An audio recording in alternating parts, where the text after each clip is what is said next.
আসসালামু আলাইকুম ওয়া রাহমাতুল্লাহি ওয়া বারাকাতুহু। একটি শিক্ষণীয় বিষয় আমি বলছি, আপনাদের কাছে উপস্থাপন করছি।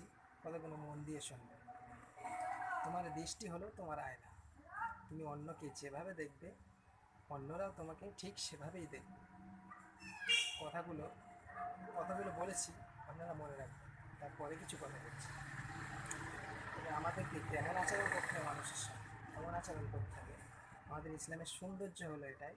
মানুষের সঙ্গে ভালো আচরণ করতে হবে। মানুষের সঙ্গে যখন আমি কথা বলবো, যেন আমার কথার দ্বারা কখনো কেউ কষ্ট না পায়, আমার কথার দ্বারা কেউ যেন দুঃখ না পায়, আমার কথার দ্বারা কখনো যেন কেউ আমার উপরে চড়াও না হয়। তবেই তো আমরা ইসলামকে ভালোভাবে উপস্থাপন করতে পারব। আমাদের দায়িত্ব হলো এটাই, আমাদের ইসলামকে সুন্দরভাবে ফুটিয়ে তোলা মানুষের সামনে। তবেই আমাদের ইসলামকে আমরা প্রচার করতে পারব। তবেই আমাদের ইসলামকে অন্যরা যারা বিধর্মী আছে, তারা আমাদের ইসলামকে যারা জানে না, বোঝে না, তারা তো আমাদের কথাবার্তা চলাফেরা আচরণে তারা তো বুঝবে যে আমাদের ইসলাম কতটা সুন্দর।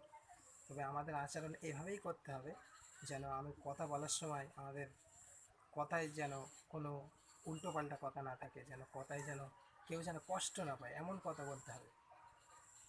তবে আমরা কী বুঝলাম এই ভিডিওটা থেকে, যে আমরা মানুষের সঙ্গে যখন কথা বলবো, তখন আল্লাহকে সাক্ষী রেখে এবং আল্লাহর ভয় করে মানুষের সঙ্গে কথা বলতে হবে। বুঝতে পেরেছেন কি? এই কথাগুলো বলেছিলেন এক শায়েখ, শেখ ইবনুল আরবি।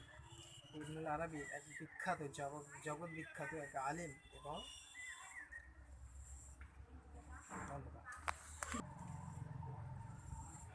তবে আমরা কি করব, এই কথাগুলো মানার চেষ্টা করব এবং আল্লাহর এই সঠিক কথাগুলো যেন আমরা মানতে পারি, এই প্রচেষ্টা চালিয়ে যাব।